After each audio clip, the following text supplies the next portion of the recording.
One thing I can guarantee is that this product demo will be unforgettable. Unforgettable. 스마트폰 업계가 진짜 눈에 띄게 포화 단계로 들어가면서 심지어 제일 충성도 높은 유저들조차 슬슬 질려하는 분위기야. 최근 몇 년만 돌아봐도 늘 똑같은 패턴이 반복됐잖아. 매 시즌 신제품이 나오긴 하는데 겉모습은 전 세대랑 거의 비슷하고 카메라는 인공지능 기능 몇 개 더 넣어서 업그레이드 됐다고 하고 공정이 조금 좋아지면서 성능이 아주 살짝 오르고 홍보용으로 한두 가지 특이한 색을 추가하는 정도지. 삼성, 애플부터 큰 안드로이드 회사들까지 혁신 속도가 느려진 이유가 기술력이 부족해서가 아니라 시장이 너무 안정돼 있고 사람들이 업그레이드하는 습관에 지나치게 의존하게 됐기 때문처럼 보여.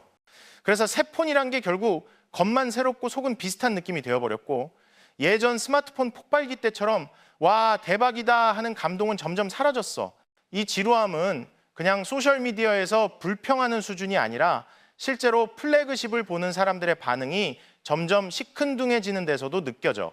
올해 나온 폰이 그 브랜드 역사상 최고일 수는 있어도 대부분의 구매자들 눈엔 작년 폰이나 심지어 재작년 폰이랑 별 차이가 크게 안 나거든. 그래서 사람들이 내가 이걸 왜 바꾸지? 새 폰이라서 아주 조금 더 좋아지는 것 말고 뭐가 있지? 이런 생각을 하기 시작했고 이런 질문이 많아지면 시장은 자연스럽게 멈칫해.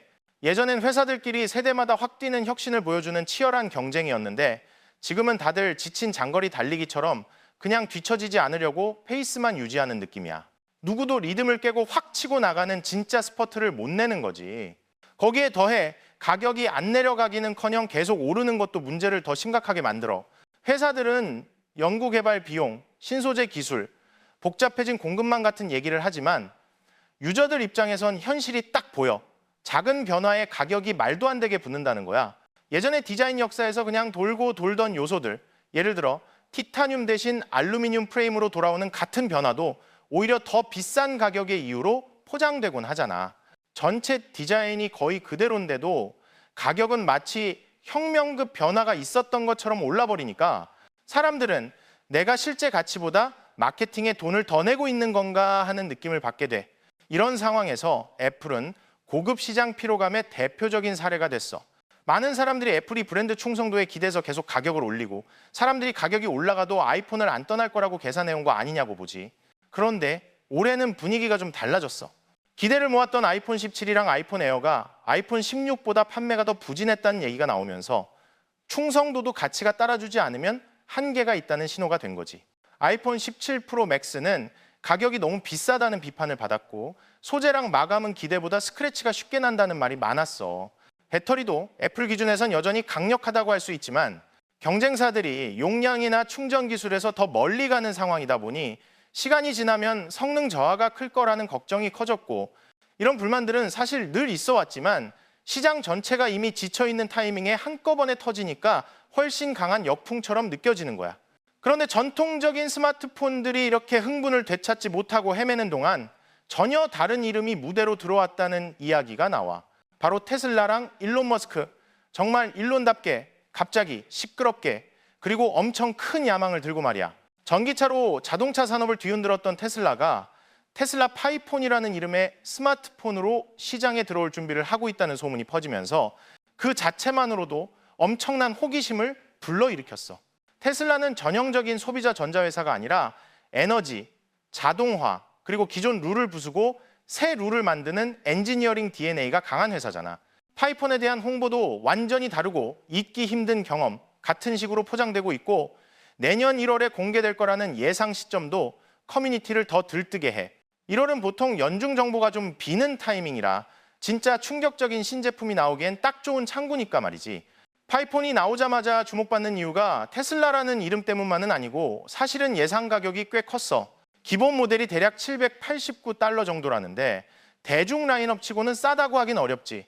근데 최근 아이폰 플래그십들이 가볍게 $1,000를 넘는 걸 생각하면 이건 오히려 웬일로 좀 착한데 싶은 가격이야. 테슬라는 딱 그 심리를 찌르는 것 같아. 사람들 이제 작은 업그레이드에 비싼 돈 내는 거 질렸잖아.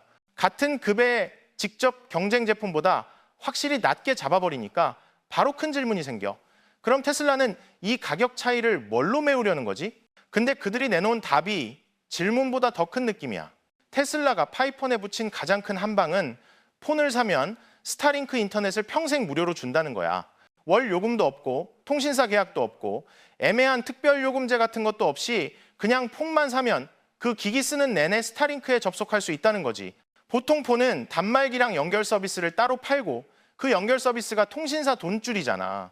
그런데 이걸 통째로 뒤집겠다는 약속이라 전통적인 비즈니스 모델 자체를 정면으로 치는 느낌이야. 현실적으로 가능하냐는 의심은 당연히 나올 수 있는데 아이디어만으로도 시장을 흔들기에 충분해. 수십 년 동안 굳어있던 과금 구조를 대놓고 도전하는 거니까 서비스로만 충격 주는 게 아니라 하드웨어 쪽도 전기차 회사가 스마트폰 만들면 이렇게 한다는 식으로 이야기를 다시 짜는 중이야. 파이폰은 미니멀하고 적당히 각진 디자인인데 요즘 유행하는 초슬림 경쟁처럼 얇기만 한 대신 깨지기 쉬운 길로는 안 가겠다는 느낌이래. 테슬라는 얇은 게 곧 고급이라는 공식 대신 손에 착 감기는 묵직함, 실제로 오래 들고 써도 덜 피곤한 그립감을 우선한 거지. 매트한 통짜 뒷면은 지문이 잘 안 묻고 오래 써도 깔끔해 보이게 만든다고 하고 모서리는 살짝 둥글려서 떨어졌을 때 충격을 줄이는 식이야. 무엇보다 큰 카메라 섬이 튀어나와서 책상 위에서 덜컹거리는 그런 폰이 비뚤어지는 느낌이 없다고 강조하더라. 사소해 보이지만 사람들이 원래 다 이래 하면서 참고 써왔던 일상 불편을 제대로 건드리는 포인트지. 내구성 얘기는 더 과감해. 테슬라는 거의 현실감 떨어질 정도로 좋은 소재 이야기를 꺼냈거든. 항공 등급 티타늄 프레임에 나노 코팅을 입혀서 자가 복원 비슷한 효과가 난다는 거야. 설명대로라면 무게는 대략 30%쯤 더 가벼운데 강도는 철이나 알루미늄보다 더 세고 스크래치도 잘 안 나며 작은 흠집은 시간이 지나면 흐려지는 식으로 스스로 회복된다는 느낌이지. 마케팅으로만 보면 너무 좋게 말하는 거 아니야? 하고 웃을 만한 주장인데 또 테슬라는 그동안 전기 고성능차나 상업용 위성 인터넷, 사람 형태 로봇 같은 원래는 SF 같던 것들을 실제 제품으로 만든 전력이 있잖아. 그래서 사람들이 함부로 무시를 못하는 거지. 결국 파이폰은 오래 쓰라고 태어난 폰, 몇 년씩 들고 가도 성능이나 외관 때문에 억지로 바꿀 필요 없는 폰으로 포지셔닝하는 셈이야. 일부 회사들이 업그레이드를 유도하려고 일부러 빨리 낡게 만든다는 의심을 받는 시대에 이 튼튼하게 오래 간다는 메시지는 꽤 강한 역습이야. 겉모습이랑 내구성이 이야기의 껍데기라면 테슬라가 진짜 근육 자랑하는 건 배터리랑 충전 쪽이야. 전기차 배터리 기술을 오래 해온 경험을 그대로 내세우면서 파이폰 배터리 용량을 6712mAh라고 말했어.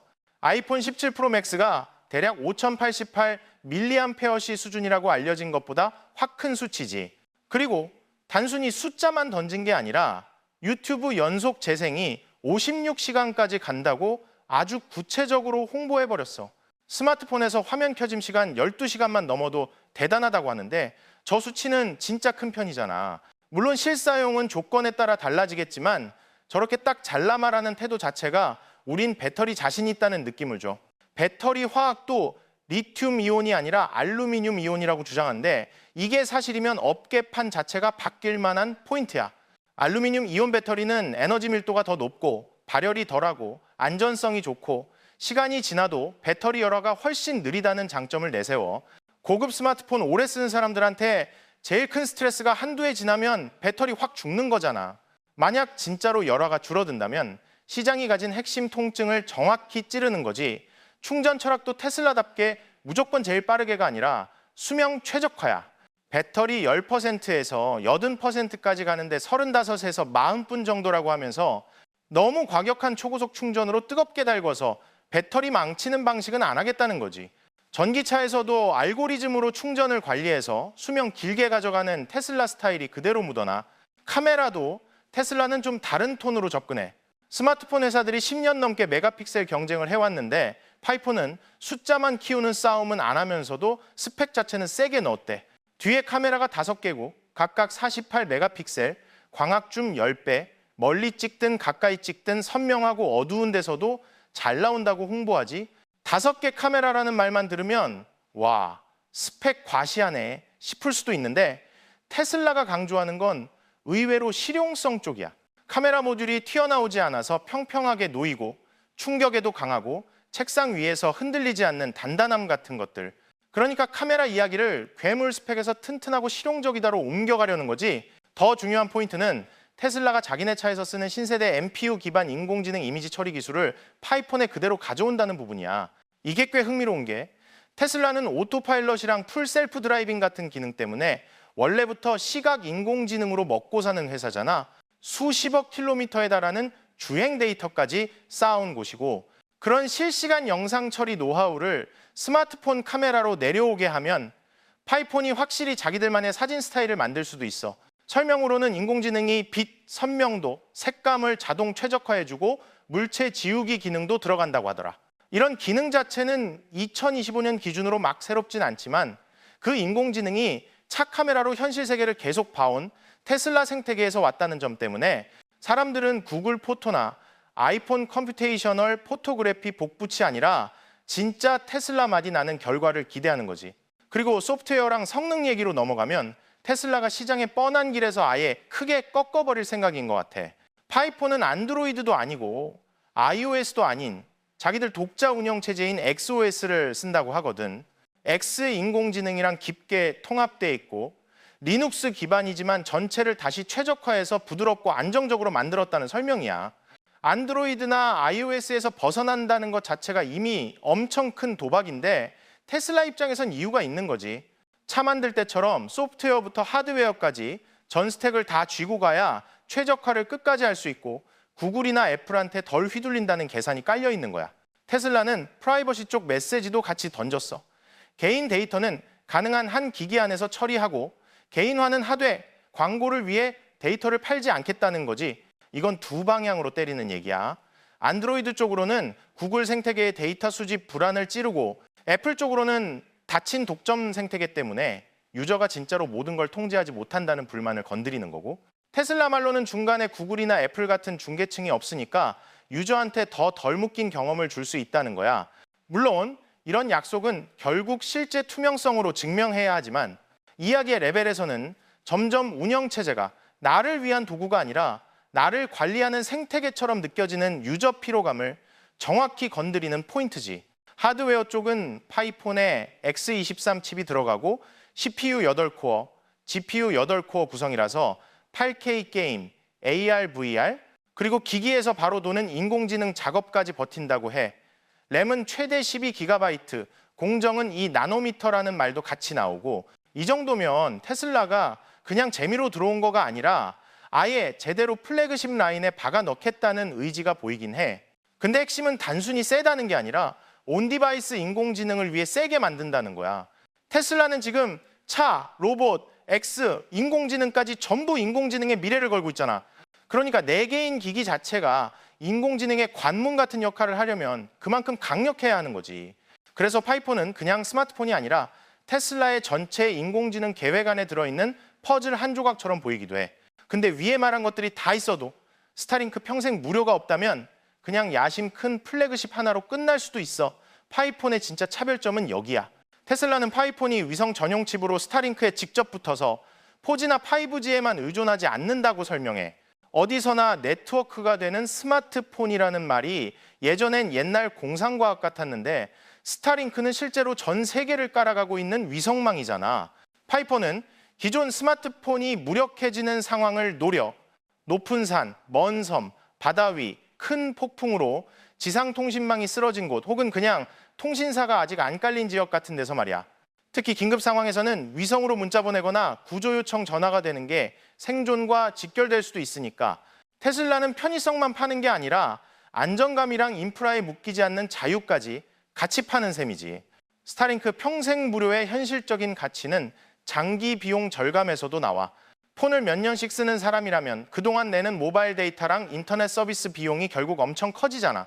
테슬라는 한 번 내고 평생 쓴다는 느낌을 주면서 나중에 아끼게 될 비용이 곧 기기 가격 차이를 메워주는 구조라고 말하는 거고 특히 인프라가 약한 시장이나 이동이 잦은 유저들한테는 진짜 거부하기 힘든 제한이 될 수 있어.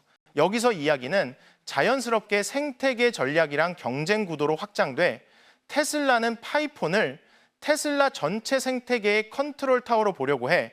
전기차, 태양광, 파워월, 옵티머스 로봇, 거기에 붙는 인공지능 서비스까지 다 묶는 중심 기기라는 거지. 생각 자체는 애플이 하는 방식이랑 비슷한데 테슬라식 버전이야.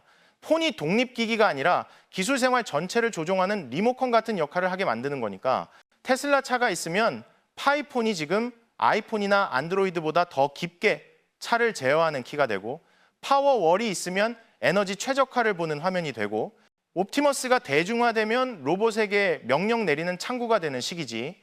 그리고 이 모든 걸 스타링크랑 인공지능이 접착제처럼 붙여주는 구조고, 테슬라가 가격을 낮게 잡는 이유도 이런 시스템 논리로 풀어. 거대한 공급망, 높은 자동화 생산, 중간 단계 줄이기 같은 게 표면적인 이유고, 더 깊은 이유는 폰을 생태계 입구로 쓰겠다는 전략이야. 기기는 좀 싸게 팔더라도 그 뒤에 이어질 서비스와 경험, 그리고 생태계 안에 결속으로 더 큰 가치를 만들겠다는 거지. 이런 방식은 다른 회사들도 해왔지만 테슬라처럼 통신 과금 모델 자체를 불태워버리는 방식으로 하는 건 거의 없었잖아. 그래서 만약 파이폰이 성공하면 테슬라는 폰 판매 수익만 얻는 게 아니라 자동차 에너지, 인공지능 생태계 안에 수천만 명의 신규 사용자를 끌어들이는 결과를 만들 수도 있다는 거야. 물론 이런 큰 판을 거는 도박의 큰 도전이 안 따라올 리가 없지. 스마트폰 시장은 너무 오래 iOS랑 안드로이드가 양분해 왔어. 사람들은 단순히 폰만 사는 게 아니라 자기 습관을 사고 앱을 사고 데이터랑 익숙함을 사는 거잖아. 그래서 XOS 같은 새 운영 체제가 맞닥뜨릴 제일 냉정한 질문은 결국 이거야. 내 앱은 어디 있어? 앱 생태계가 충분히 강하지 않으면 폰이 아무리 좋아도 메인폰으로 쓰기 어렵거든. 테슬라는 리눅스 기반으로 유연하게 가면서 호환 레이어를 만들 수도 있겠지만 그래도 전 세계 수십억 명이 가진 디지털 습관이랑 싸워야 하는 건 똑같아. 개발자들을 끌어들이고 유저들한테 새 경험이 안전지대를 떠날 만큼 가치 있다는 걸 설득해야 해. 그리고 그게 가능하려면 파이폰이 진짜로 아이폰이나 안드로이드가 못 주는 뭔가를 보여줘야지 그냥 또 하나의 플래그십 정도로는 승부가 안 날 거야. 모든 조각을 다 맞춰보면 파이폰은 튼튼하고 배터리 오래가고 카메라도 강력하고 성능도 높고 가격은 부담 덜한 데다가 무엇보다 스타링크 평생 무료로 통신 과금 모델을 깨버리는 폰으로 그려져 있어. 아직 현실성이나 XOS 경험, 테슬라가 스마트폰 사업을 얼마나 잘 굴릴 수 있을지 같은 물음표는 많지만 적어도 완전히 다른 제안을 던졌다는 것만으로도 시장은 자기 자신을 다시 보게 됐지.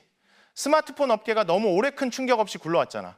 만약 테슬라가 진짜 이 이야기 그대로 파이폰을 내놓는다면 그건 단순히 새 제품 하나 추가되는 게 아니라 업계 전체에 대한 시험대가 될 거야. 사람들이 진짜 값어치를 받는다고 느끼면 아직도 기꺼이 업그레이드 할까? 업계 박 회사가 기존 비즈니스 모델의 핵심을 정면으로 찔러서 세로를 만들 수 있을까? 그리고 제일 중요한 질문은 이거지. 애플, 삼성 같은 거대 회사들이 더 이상 눈에 띄는 혁신 없이도 가격을 계속 올릴 수 있을까? 결국 파이폰에서 제일 큰 의미는 무조건 이길 거다가 아니라 시장에 다시 기다릴 만한 뭔가를 만들어줬다는 데 있는 것 같아. 스마트폰이 재미없어졌다는 말이 너무 익숙한 시기에 이런 외부자가 미친 듯이 대담하고 충분히 도발적이고 판을 흔들 만한 이야기로 들어온 것 자체가 일종의 아드레날린이거든. 파이폰이 성공하면 큰 회사들은 전략을 바꿀 수밖에 없고 작은 업그레이드를 큰 가격 인상의 핑계로 삼는 태도도 멈추게 될 거야. 반대로 파이폰이 실패하더라도 남는 건 분명해. 이 시장이 진짜 혁신을 얼마나 갈망하고 있는지 그 배고픔이 드러난다는 거지. 결말이 뭐가 되든 테슬라가 스마트폰 레이스에 들어온 순간 이미 하나의 가능성이 다시 열렸어. 많은 사람들이 이미 사라졌다고 생각했던 진짜로 놀랄 수 있는 가능성 말이야.